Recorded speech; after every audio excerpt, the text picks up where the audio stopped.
إياك نعبد وإياك نستعين اهدنا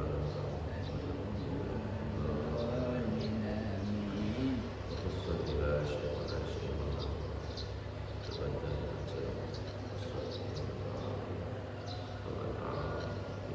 لهم الفاتحة. أعوذ بالله من الشيطان الرجيم. بسم الله الرحمن الرحيم. الحمد لله رب العالمين الرحمن الرحيم مالك يوم الدين. إياك نعبد وإياك نستعين اهدنا الصراط المستقيم صراط الذين أنعمت عليهم غير المغضوب عليهم ولا الضالين. آمين. Kita lanjutkan mukadimah, dan ini adalah mukadimah yang terakhir sebelum nanti kita masuk ke pembahasan bab sunnah.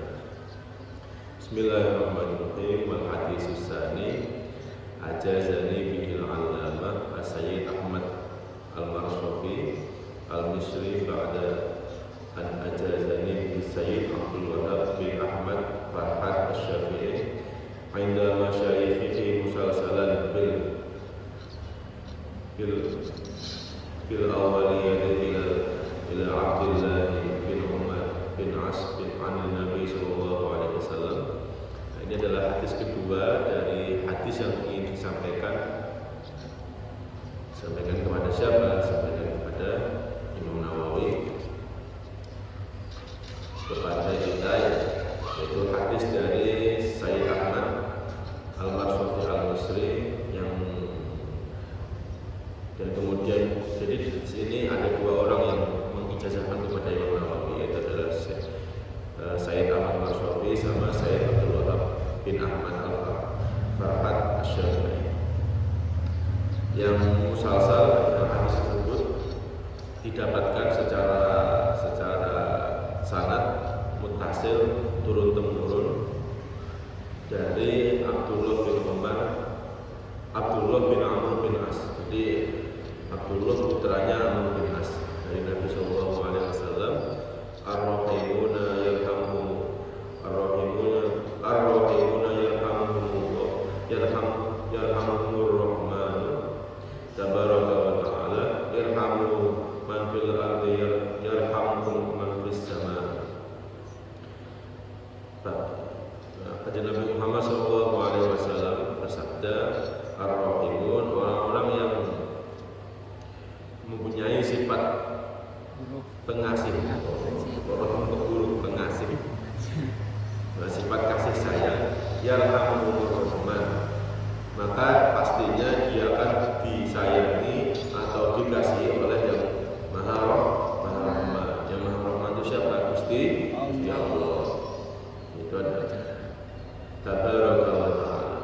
Maka irhamu, maka berkasih sayanglah atau berbuatlah kasih sayang man fil ardi, siapapun di dunia ini, kepada siapapun di dunia ini, yarhamu man fis sama, maka engkau akan mendapatkan kasih sayang dari mereka-mereka yang ada di langit.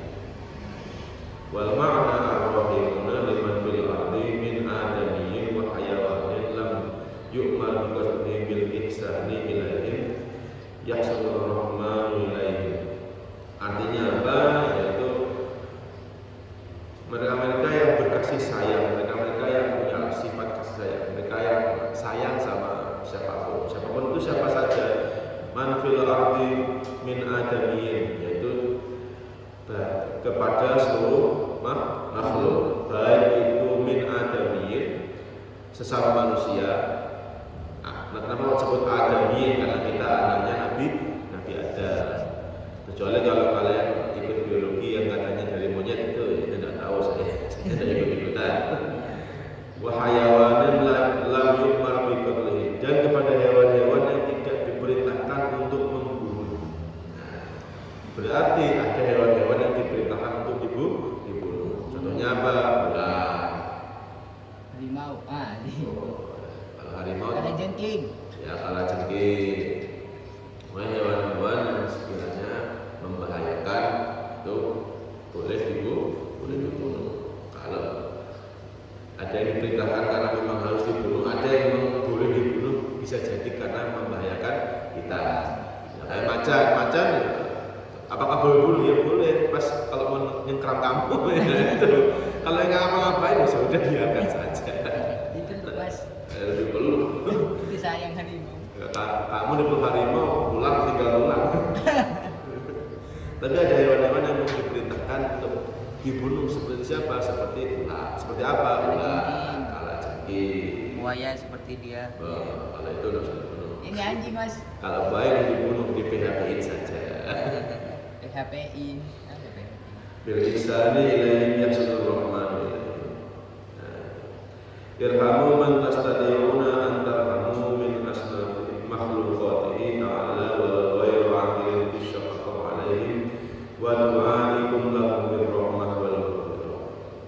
Maka berkasih sayanglah kepada siapapun yang engkau bisa mengasihi min asnafi makhluqatihi, kepada setiap jenis makhluk itu, walau ghairu aqilin, meskipun makhluknya tidak berakal. Ya contohnya makhluk berakal itu apa? Ya hewan, sapi. Kita tetap harus sayang meskipun mereka hewan. Bahkan di dalam bab udhiyah, di fikih kan ada bab udhiyah, bab menyembelih. Termasuk ya menyembelih ternak. Kan nggak mungkin bab udhiyah nyembelih apa Orang. bukan apa namanya itu komodo kan nggak mungkin, tetap belinya ya sapi, kambing gitu. Nah itu salah satu bentuk kesayangan adalah tidak boleh menyembelih hewan di depan hewan lain, itu tidak boleh. Misalnya kayak kamu punya kambing 10, mau nyembelih kambingnya itu harus jauh dari tempat kambingnya. Misalnya di sini tempat kambingnya nyembelih jangan di depan sini, di sana. Karena nanti kalau kamu nyembelih di depan situ, itu kan sama saja kamu menakut-nakuti kambing yang lain gitu kan. Nah, itu tidak boleh. Haram. Bagian dari adab udhiyah itu tadi. Kalau nyembelih hewan tidak boleh di depan hewan-hewan yang lain, harus di tempat yang lain. Biar apa? Biar hewan-hewan itu tidak ketakutan, meskipun takdir mereka nantinya juga sama akan disembelih juga. Nah, itu termasuk juga bagian dari rahmat kasih sayang. Dalam artian kita tidak menakut-nakuti makhluknya Allah. Dan dulu gara-gara ini juga ketika semisal ada orang yang menyembelih hewan di hadapan hewan-hewan lain, itu juga ada yang orang yang kena bala gara-gara itu. Dulu tuh kamu tahu Nabi Yakub? Nah, Nabi Yakub itu kenapa kok sampai anaknya dihilangkan? Itu kalau saya baca di kitab itu, salah satu alasannya adalah dulu itu Nabi Yakub itu punya sapi perempuan, punya anak sapinya, anaknya masih kecil. Waktu itu Nabi Yakub itu ingin menyembelih anak sapi. Dan artian kan mungkin dagingnya enak, lembut daripada sapi yang asli itu atos. Nah itu Nabi Yakub itu menyembelihnya itu di hadapan ibunya. Iya, maksudnya nyembelih anak sapi ini di depan ibu. Ini anak sapi yang masih nyusu ke ibunya, diambil disembelih di depannya. Itu namanya sapi itu tetap makhluk Allah ya. Dan setiap makhluk Allah itu meskipun nggak berakal itu tetap bisa berdoa. Gitu. Dan salah doanya ibunya itu dia, kalau saya tidak rela anak saya dibegitukan di hadapan saya. Dan itu akhirnya ya tadi menjadi alasan balanya Nabi Yakub yang kehilangan Nabi Yusuf selama bertahun-tahun itu. Bayangin aja ibaratkan tadi dari doanya hewan saja, hewan yang tidak berakal itu saja bisa membuat Nabi itu kena bala. Itulah kenapa kita diperintahkan untuk irham, berbelas kasih kepada setiap makhluk. Karena setiap makhluk Allah itu mereka memiliki bahasa sendiri untuk berzikir, untuk berdoa kepada Gusti Allah. Bedanya saja mereka tidak punya akal. Maksudnya tidak punya akal itu apa? Mereka tidak bisa berpikir sendiri kayak kita. Misal contohnya apa? Misalnya, ya mereka kalau makan tinggal nyari, kalau dicari nggak ada ya sudah. Kalau kita misalnya makan nyari nggak ada buat, nah itu apa? Misalnya nyari ini nggak ada ya kita buat makanan sendiri. Nah, itu kenapa itu kita disebut punya akal. Dan cara kita irham itu apa? Bisyafaqah alaihi wa du'a'i. Wa du'a'i lahum birrahmah wal maghfirah. Nah. Dan maknanya juga tadi ketika engkau menyayangi makhluk Allah yang ada di sini, maka engkau akan disayang Gusti Allah dan makhluk-makhluknya yang ada di langit. Yarhamkumul malaikah wa min rahmatihi amadun li ahli samai alladziina hum aktsara min ahli al-ardi. Nah, kenapa kok nanti ketika kita semisal menyayangi makhluk Allah yang di sini kita akan disayang oleh makhluk yang di atas sana? Ya karena tadi ya, mau nggak mau karena Gusti Allah punya sifat Rahman, kasih sayang itu tembus kepada setiap makhluknya. Dan tembusnya itu kayak gimana? Tembus itu menyerupa, ada di sekitar kita. Ya contohnya paling gampang ya kita sendiri. Kita tanpa harus diiming-imingi uang, misalnya kayak Khairul sama saya. Pasti kalau lihat Zafran itu kan lucu gitu kan. Tanpa harus kamu harus lihat Zafran itu lucu, tak kasih uang kan nggak harus kan? Nggak harus kan? Nggak harus kan? Kamu lihat Zafran lucu aja kan kayak anak kecil main-main, kalau di sentil dikit nangis, gitu-gitu kan lucu kan? Itu kan perasaan-perasaan yang itu lahir dari sifat apa? Rahmah, kasih sayang. Nah, bentuk dari kasih sayang yang makhluk-makhluk langit kepada kita bisa jadi tadi bentuknya melalui doa. Karena di sini di kitab ini dikatakan makhluk langit itu lebih banyak daripada makhluk yang di bumi. Kenapa kalau lebih banyak? Karena tadi yang di sana itu malaikat-malaikat Gusti Allah yang kehidupannya lebih dahulu sebelum kita. Kan kita kan diciptakan agak terakhir. Kan wa idh qala rabbuka lil malaikati inni ja'ilun fil ardi khalifah, itu kan itu setelah bumi dihuni jin, setelah iblis membasmi di sini dan macam-macam, kita itu diciptakan terakhir. Jadi kalau jumlah itu lebih banyak yang di sana. Nah, bentuk rahmahnya makhluk langit kepada makhluk di bumi itu adalah bentuknya doa salah satunya. Karena apa? Ya, mereka yang paling dekat dengan Gusti Allah. Ibaratnya dekat secara jarak, tapi tidak tahu dekat secara gimana. Pada intinya dekat saja. Wala yajuzu li syakhsin ayyad'uwa li jami'il muslimina bi ghufri jami'i dhunubihim aw yad'u li faqirin bi nahwi mi'ata dinarin wa laysa lahu jihadun yatasahhalu min hadza. Ini juga termasuk ada sebuah qaul yang memberitahu kita bahwa tidak diperkenankan untuk berdoa meminta kepada Allah untuk semisal memintakan ampun seluruh umat Islam atas seluruh dosa-dosa mereka, ataupun mendoakan orang fakir untuk mendapatkan uang misalnya 10 juta yang di situ kondisinya orang fakir itu sedang tidak ada kemungkinan atau potensi untuk meraih uang itu. Maksudnya gimana? Jadi yang namanya doa itu ada ukurannya. Ada doa-doa yang dalam konteks adab, ya, ini konteks adab, ya, konteks di hadapan Gusti Allah itu ada doa-doa yang tidak boleh melewati atau ngakali kuasanya Gusti Allah bahasanya, kalau saya bahasakan itu. Yang artinya soal berdoa semoga tidak ada makhluk yang masuk neraka. Padahal Gusti Allah itu menciptakan neraka ya, karena nanti akan ada yang masuk. yang nggak tahu siapa yang masuk. Dan kita juga tahu bahwa neraka itu juga tidak hanya siksa, tapi juga bagian dari rahmatnya itu Gusti Allah. Ya, neraka itu siksa bagi orang kafir karena mereka abadan, mereka selama-lamanya. Tapi neraka bisa jadi rahmat bagi orang yang beriman. Kenapa? Karena di neraka nanti dosa-dosa kita akan dilebur.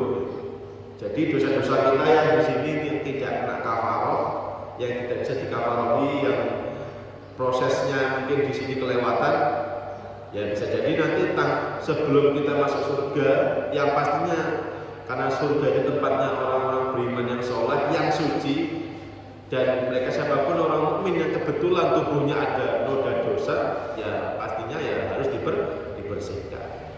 Nah, kebetulan ya dibersihkannya ya pakai api neraka itu. Nah, cuma bedanya kita sama orang kafir ya, kita nggak selama-lamanya. Bahkan sudah nggak selama-lamanya kita masih dapat dikorting. Apa kortingannya? Syafaat. Syafaatnya siapa? Kanjeng Nabi Muhammad SAW. Nah itu. Jadi ada beberapa adab doa yang harus diperhatikan oleh siapapun yang ingin berdoa. Nah, itu.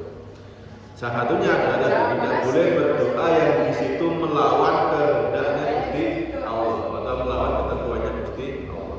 Yang kedua adalah tidak boleh berdoa mendoakan yang sifatnya doa itu mengejek. Ya kayak tadi kan mendoakan orang fakir semoga dapat uang 10 juta yang di saat kondisinya itu dia tidak memiliki apa-apa untuk meraih 10 juta itu. Misalnya kayak kamu ketemu pengemis gitu. Pengemis beneran dia gembel gitu. Terus kamu kasih uang 500 rupiah, kamu bilang semoga Pak kamu dapat hari ini dapat 10 juta. Orang pengemis itu kan nggak kerja sama sekali. Kerja enggak, nasibnya saja didoakan seperti itu. Memang doa itu bisa jadi memang bagus. Cuma ada doa itu kadang ya bisa jadi kayak apa ya? Kayak mengejek juga. Seolah-olah bahwa kamu mentang-mentang punya duit, kamu seenaknya mendoakan saya seperti itu. Nah itu kan doa yang situ ada taslubun menghina. Jadi ya terus gimana ya mendoakan sewajar-wajarnya saja. Kayak misalnya kayak waktu kayak kita doa sebagaimana umum ketika minta ampun ya sudah kayak misalnya khotib Jumat berdoa Allahumma ighfir lil muslimina wal muslimat wal mu'minina wal mu'minat wal ahya'i minhum wal amwat, ke situ saja. Itu ya sudah.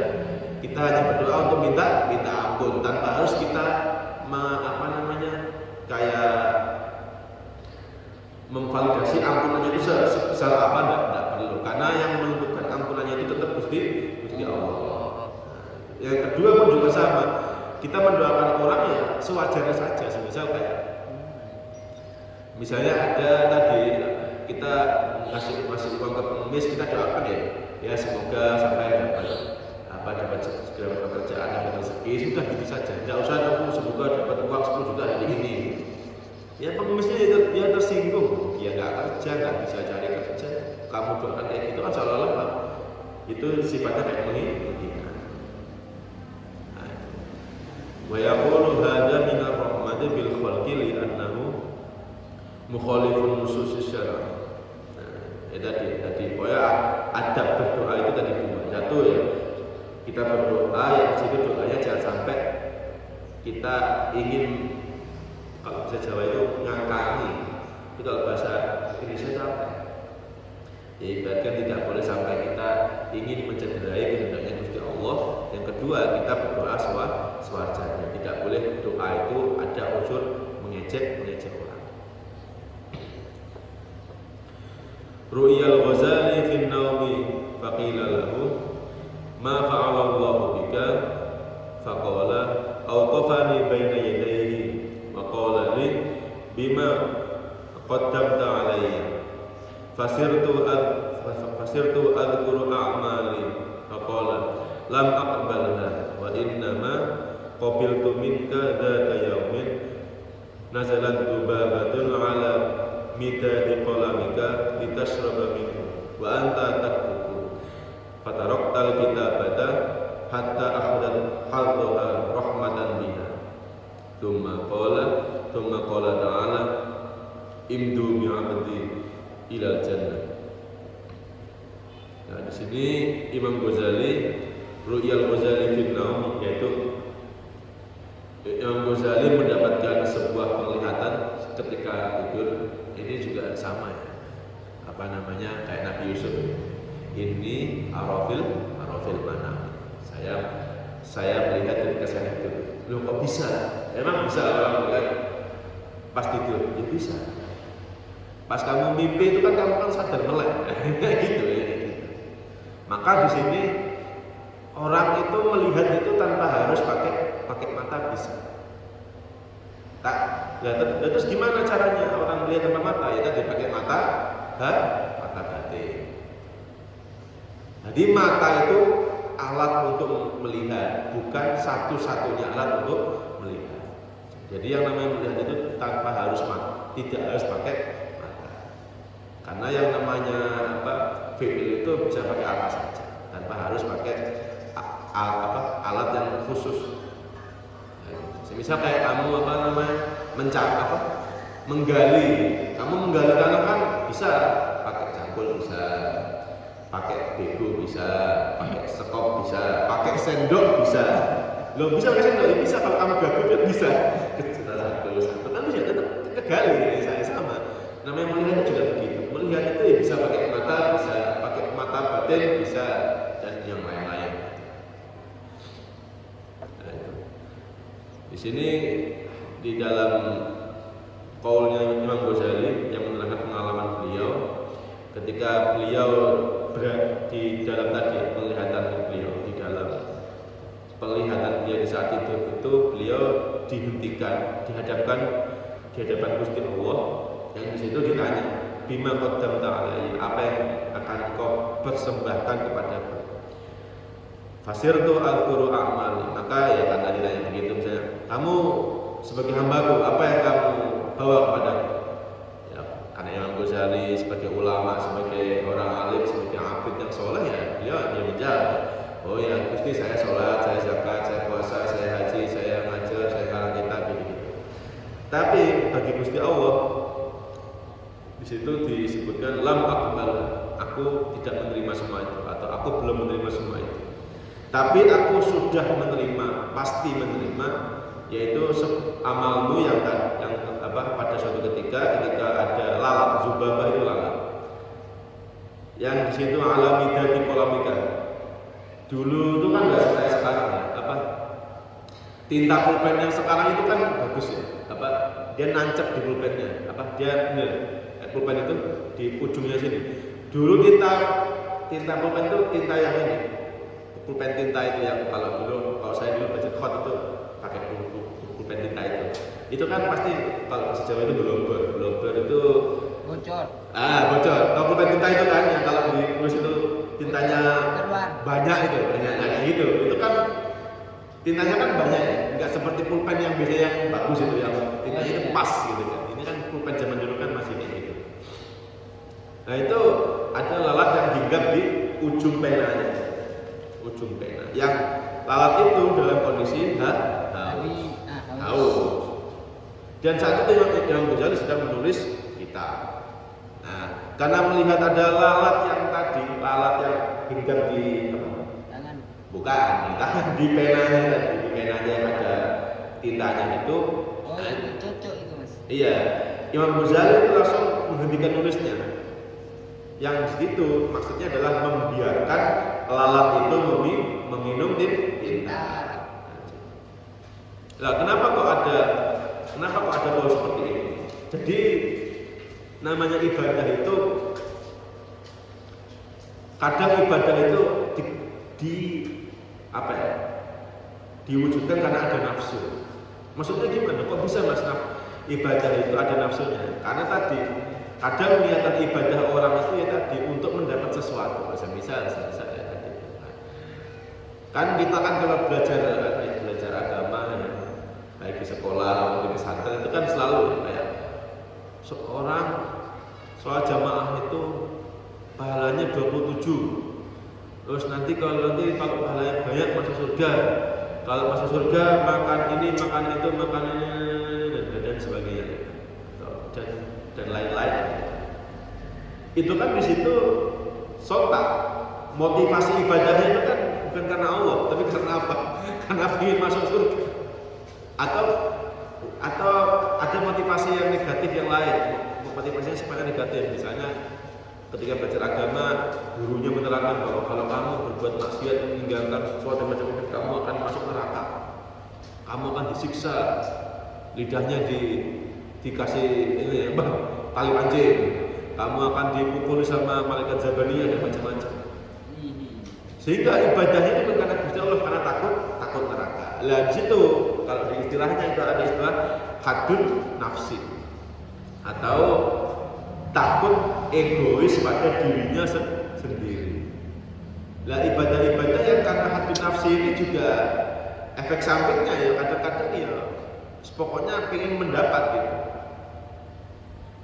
Ketika nanti dia berhadapan dengan ibadah-ibadah lain yang dikira itu tidak terlalu signifikan pahalanya, itu dia tidak mau. Semisal khairul sedang sholat duha, karena harus membayangkan sholat duha itu meluaskan rezeki gini. Ibunya manggil, Rul, ambilkan air, Rul. Lah di situ kan ada dua amal yang sedang di antara yang harus dipilih antara sholat duha atau panggil ibunya. Tapi kalau sudah belajar tentang sholat duha dan merasa ibadah sholat duhanya itu keren, panggilan ibunya dibiarkan, sholat duha diteruskan, seolah-olah bahwa sholat duha inilah yang akan menyelamatkan dia, atau yang sholat duha ini yang akan memberikan dia atau memudahkan dia mendapatkan rezeki. Yaitu salah satu bahaya. Nah, sehingga di sini akhirnya apa? Ada istilah pemujaan ibadah-ibadah tertentu yang itu membuat orangnya itu kita di ekstrim. Dan nanti misalnya Khairul sudah fanatik sholat duha, lihat orang nggak sholat duha, dia pengen pukul rasanya. Kamu kok nggak sholat duha? Kamu nggak ngerti bahwa fadilah sholat duha itu begini. Nah itu bahayanya. Seolah-olah bahwa tidak ada ibadah lain yang lebih penting daripada sholat duha. Nah itu sudah masuk hadun nafsi itu.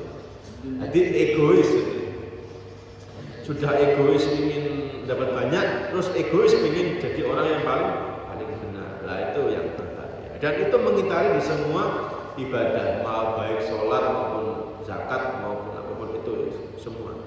Sedekah pun juga sama. Meskipun sedekah juga baik, tapi kan kadang yang memberi sedekah juga merasa paling kaya. Nah itu juga penyakit juga. Dan di sini sedangkan sifat rahmah, sifat kasih sayang itu genuine itu asli nyata. Ya kayak tadi saya kalau melihat Zafran itu ya lucu aja, nggak harus dikasih duit saya 10 juta dulu baru bilang lucu, nggak harus. Kayak misalnya tadi sifat rahmah yang genuine itu juga seringnya bisa menghasilkan laku ibadah atau perilaku ibadah atau perbuatan ibadah yang sifatnya bisa ikhlas. Kayak tadi contohkan seperti Imam Ghazali ini, beliau kasihan sama lalat itu ya bisa jadi kan saat itu ya genuine ya, karena ya tiba-tiba ada lalat di situ dan rasa rahmahnya itu muncul, kasih sayangnya itu muncul, dan memang seperti biasa ulama itu pasti sifat rahmahnya itu pasti sangat besar. Sampai-sampai tadi melihat lalat aja yang hinggap di pena aja kan, kalau umumnya kita kan ada lalat di mana di gelas aja pengen dipukul rasanya. Tapi ulamanya beda, memang unik. Melihat lalat gitu ya sudah dibiarkan saja. Itu kan perilaku ibadah memberi kepada makhluk atau saya kepada makhluk yang itu lahir dari sifatnya yang genuine atau sifat yang tadi, sifat yang asli, sehingga itu menjadi ibadah yang paling ikhlas. Nah itu sebabnya. Itulah kenapa banyak ibadah-ibadah yang lain itu yang ritual itu punya potensi tidak diterima. Karena dia ada sifat hadun nafsi atau egois. Meskipun kita kalau beribadah pun juga ya sudah kita ibadah saja. Diterima nggak diterima itu urusan Gusti Allah. Karena takdir terbaik itu ketika kita sudah bisa beribadah. Bayangin aja ada banyak orang yang ditakdir malas sholatnya cuma maghrib atau malas puasa, itu kan ada nggak enak. Karena nggak enaknya kapan? Nggak enaknya kan nanti pasti diminta pertanggungjawaban gitu. Nah, kita kan sudah ditakdir ibadah, itu sudah alhamdulillah. Meskipun ya ikhlas itu bisa dilatih seiring dengan berjalannya waktu. Wa fi qoulihi sallallahu alaihi wasallam, ada hadis Nabi, yarhamkum riwayatani al-jazmu ala annahu jawabul amri war raf'u ala annahu jumlatun du'aiyah wa huwa aula li'anna du'a'ahu sallallahu alaihi wasallam ghairu mardud. Ya di sini tadi ya di hadis Nabi tadi ar-rahimun yarhamuhumur rahman tabaraka wa ta'ala yarhamu man fil ardi yarhamukum man fis sama, itu yarhamukum itu ada riwayat pembacaan. Di riwayat nahwunya ada dua. Ada jazm yang berarti posisi fi'il yarhamukum itu posisi fi'il jawab syarti atau jawabil amri, atau dia sifatnya rofa karena dia menjadi jumlah doanya. Dan yang baik yang mana? Kalau untuk konteksnya hadis Nabi di sini sebagai personanya Nabi, maka yang kedua yang dibaca rofa itu yang lebih utama. Karena apa?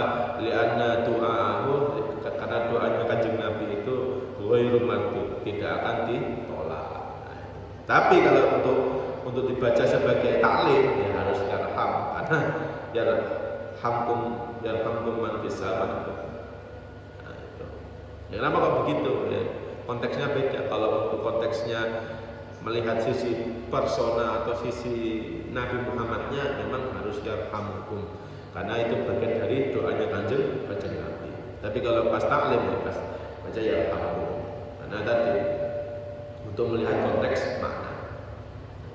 Wa min asbabi husnil khatimati al-muwadhabatu ala hadha du'a wa huwa Allahumma akrim hadhil ummatal muhammadiyyah bi jamili awaidika fid darain ikraman liman ja'altaha min ummatihi sallallahu alaihi wasallam.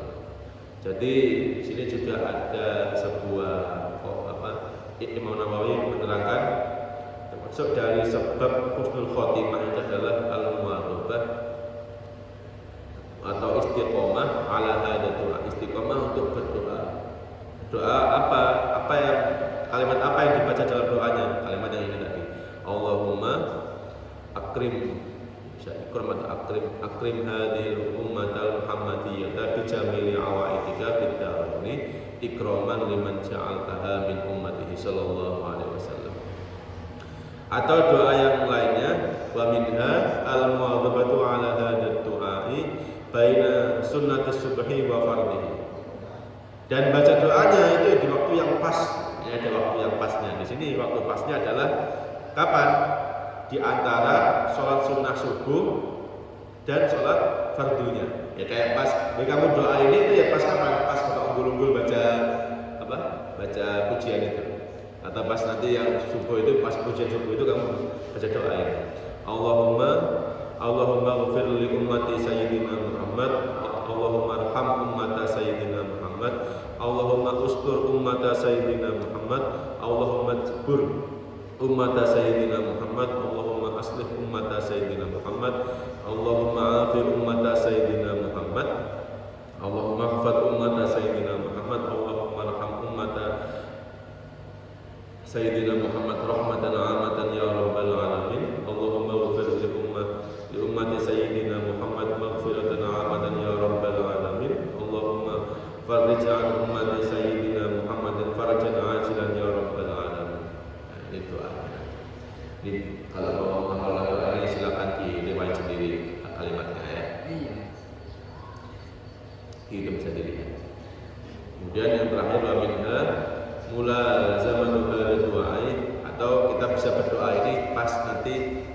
syai'. Saya itu apa?